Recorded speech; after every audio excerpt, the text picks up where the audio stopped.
Well, Clayton, with Matthew in Cape Town and Michael in Dubai, you really got your work cut out on Saturday. A big card, starting off in race 1 with horse number 14, the daughter of Western Winter, Pearl of Bahrain. Yeah, Andrew.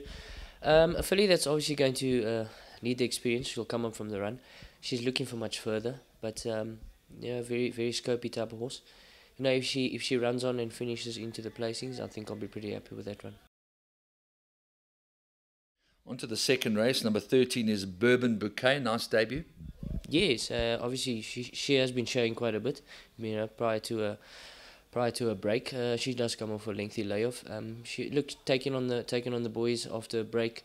Looks it's going to be a bit hard for her, but we would like her to come on from the run as well. So expect improvement, you know, from her.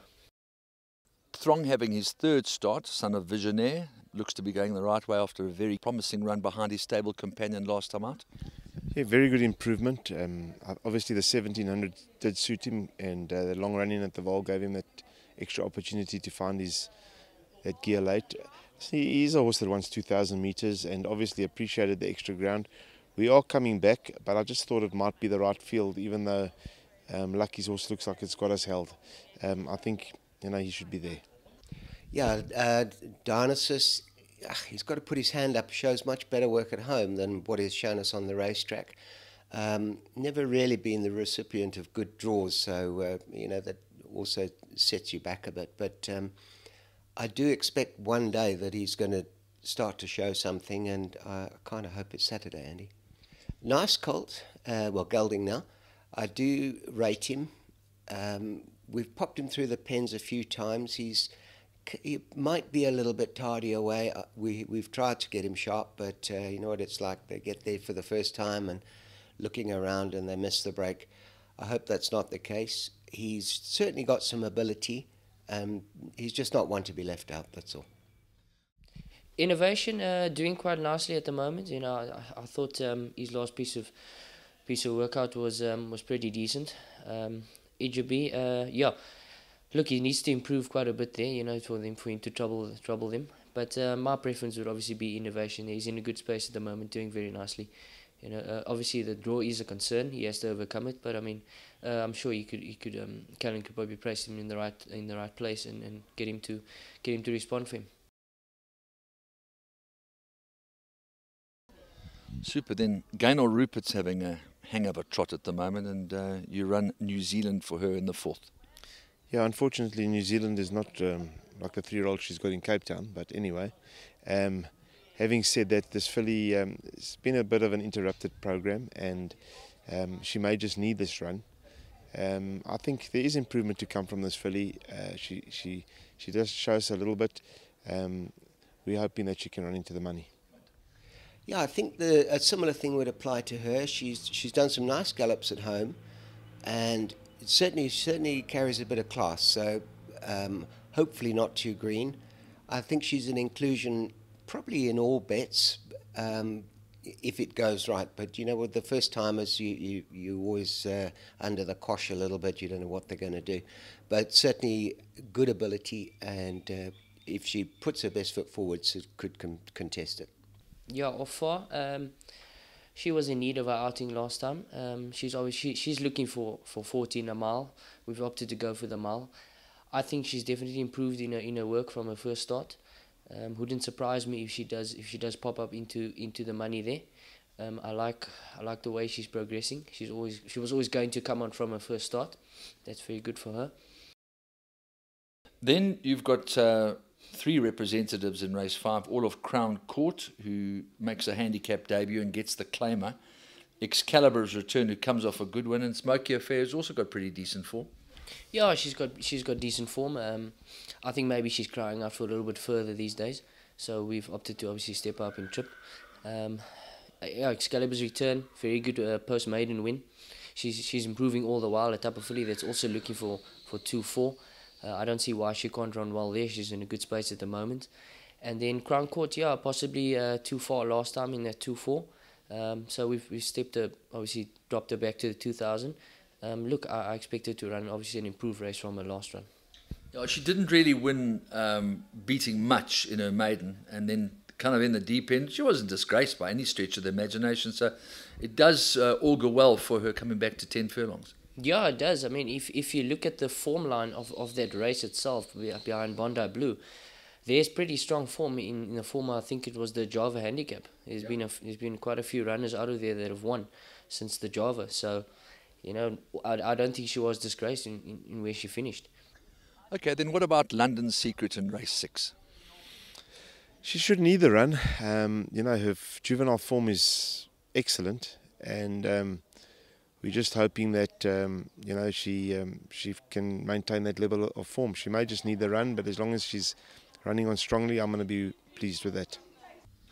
Super. Then, by virtue of their numbers in races 6 and 9 respectively, both of your horses are number 17, which means that they may or may not get a run, but they are nevertheless first reserve runners. Yeah, I think I took the shine off her, but she you know, ran 2 nice races in a row where she won both, and I tried to qualify her for the 5 million rand race in Cape Town, and I had one option, that was to really run her in a 5 furlong against the boys.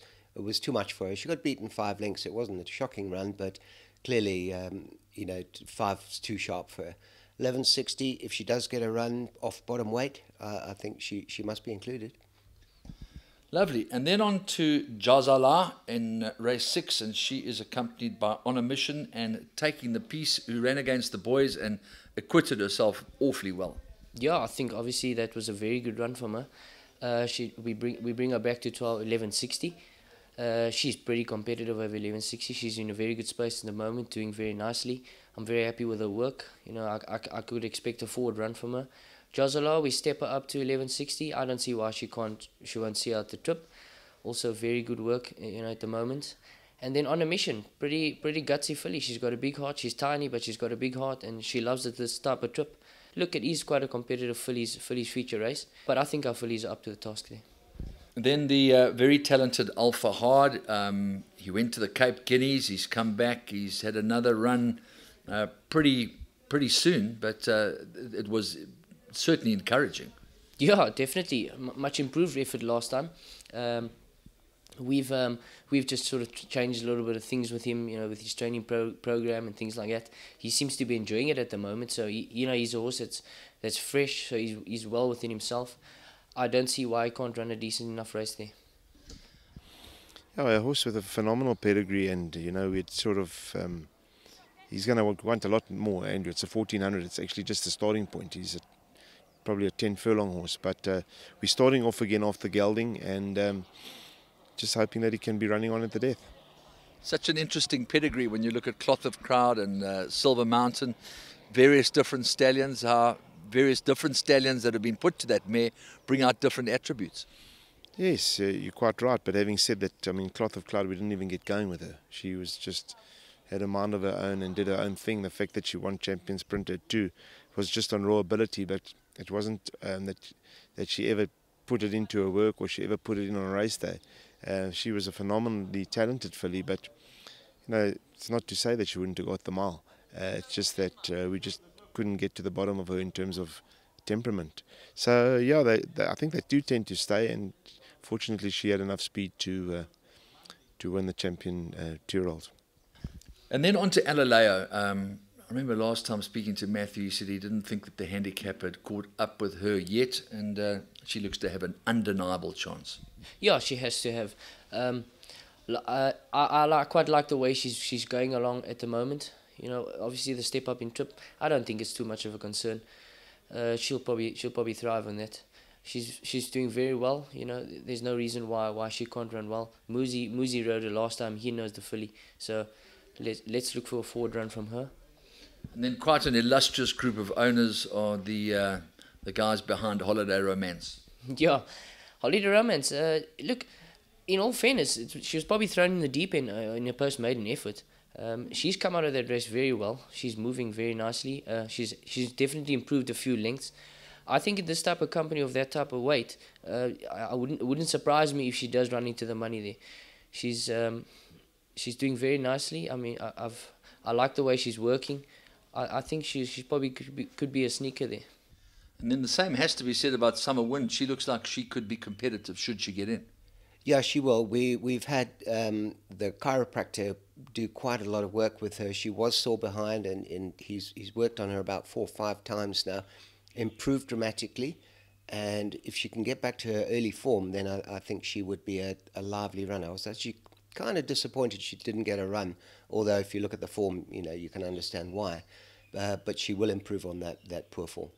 I don't know how to put it into words, but there was really no pressure on Saturday for me.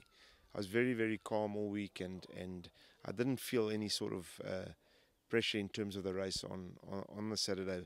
But as I said to a few of the guys in the media, that I did start panicking at the 200 though. I mean, I did start feeling pressure then, and yeah, fortunately he came through it well, and yeah, very, very happy with the result. So now he's 9-2 joint favourite with a horse that's never run in a Group 1. The rest of the horses he's all beaten, maybe bar 1 or 2 horses that have been supplemented, the Cascapedias and the Eyes Wide Open and the filly. But how are you feeling with just 2.5 weeks to go to the Sunmet?